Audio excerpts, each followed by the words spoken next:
Hello investors, welcome to Prosimo, the Value Stock Analyzer. Today we're continuing our coverage of Troika Media Group. In this video we'll do a quick update, cover some interesting comments that were called out in the previous video. We'll read through some of the 10K, and then at the end, I'll give you my updated opinion on this stock.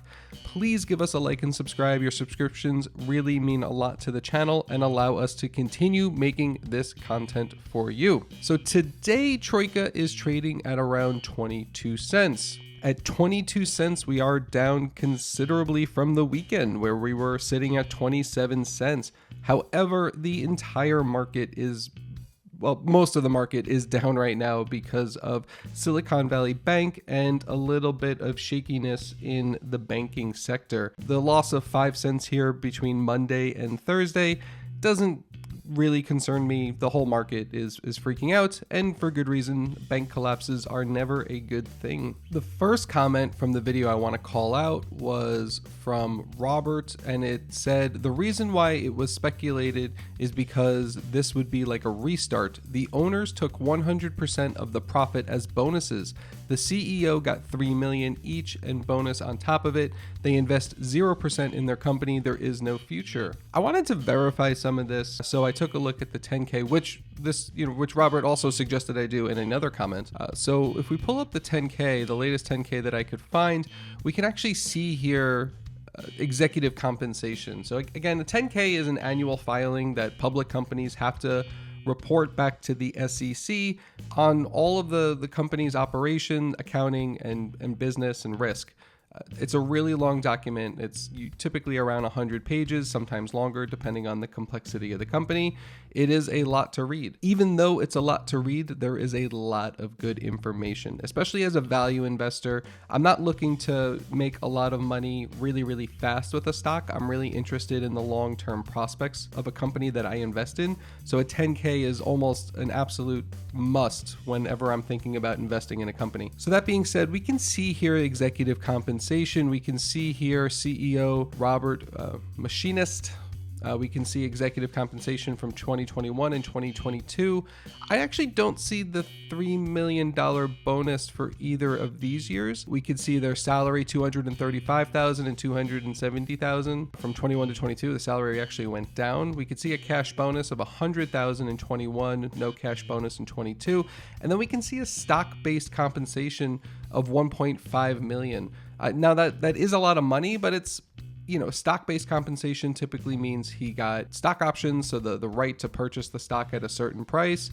1.5 million worth of stock is really reasonable for a CEO.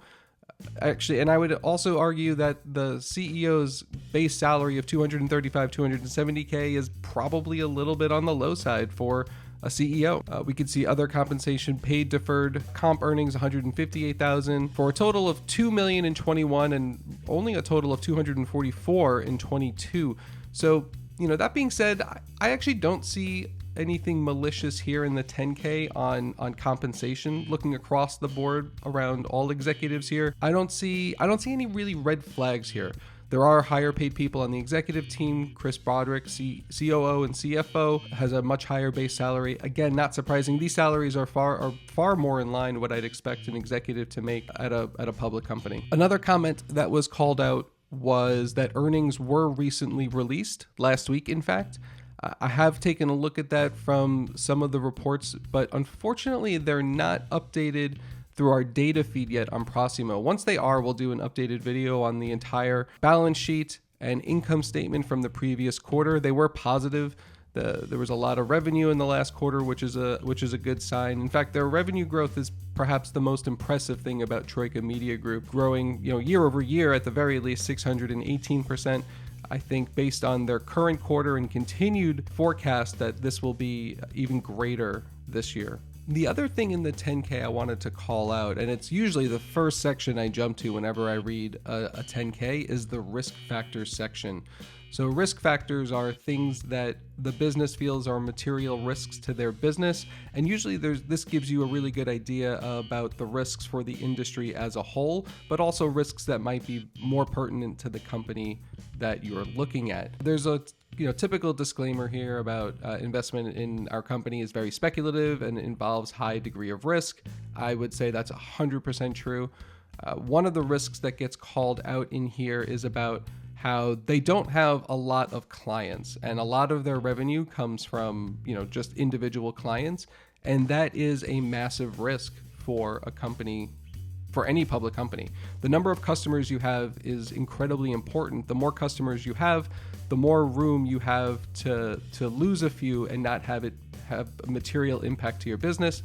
Troika is not in that group. Troika has a limited number of customers, many of which are high paying, and the loss of any of those customers would be a significant hit to their top and bottom line. So they have some typical risks listed out here. We are undergoing transformational reorganization of strategy, governance, and management following the Converge acquisition. So the Converge acquisition was something that happened last year, I believe. I haven't actually researched that part yet, but I would like to, and we will do that in a future video.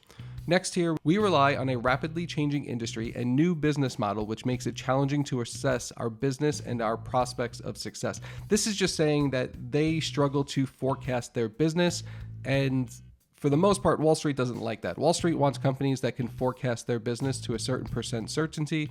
Troika Media Group cannot do that right now. Again, they have a limited number of customers, and those customers can be high paying, but they have no way of really forecasting what those customers are going to be. We rely on clients to make investments in core functions, including but not limited to media, marketing, technology, analytics, creative, and operations, basically saying they need customers so that they can reinvest in their business.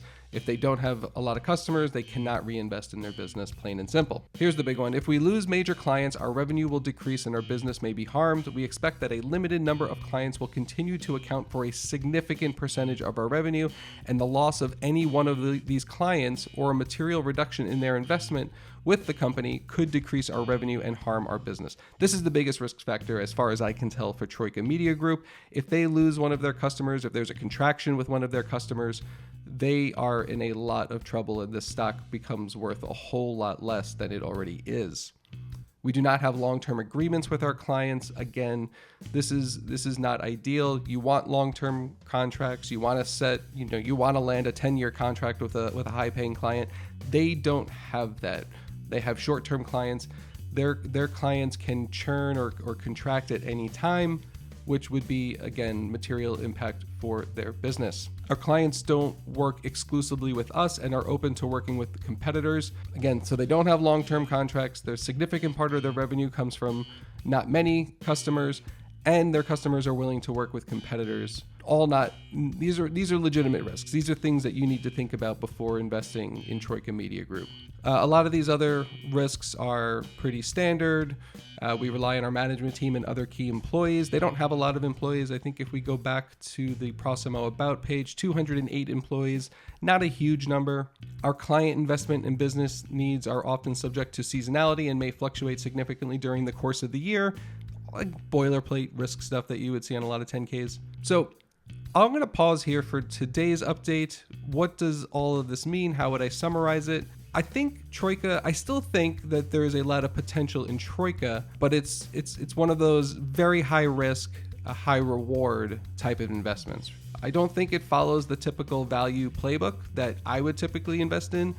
I like to look for companies that have a lot of solid value and are, very clearly trading below their potential. I don't think Troika fits that bill. Troika, in my opinion, is a very, very risky bet. But it's a bet that I want to continue investigating because there is a lot of potential here. I mean, if you look, again, we called this out in the first video, total revenue 116 million, market cap 15 million. Their revenue is a multiple higher. Their revenue to market cap multiple is huge. They make so much more money than the company is worth, and that really says a lot. And they're getting really close to profitability. I also do really like the sign that the CEO is taking on, stock as part of his compensation. I think that says a lot about his belief in the stock price moving forward. Executives can make a lot of money on the stock for the company that they represent. And if the CEO is willing to take $1.5 million worth of options, then it seems to me like he's betting long-term on the stock of his company. So I do view that as a positive sign, but there's still a lot more work, a lot more uncertainty around Troika. Anyway, thank you for tuning in. I hope you found this useful. Please leave some comments below, and don't forget to give us a like and subscribe, and we will see you in the next video. Go find some value.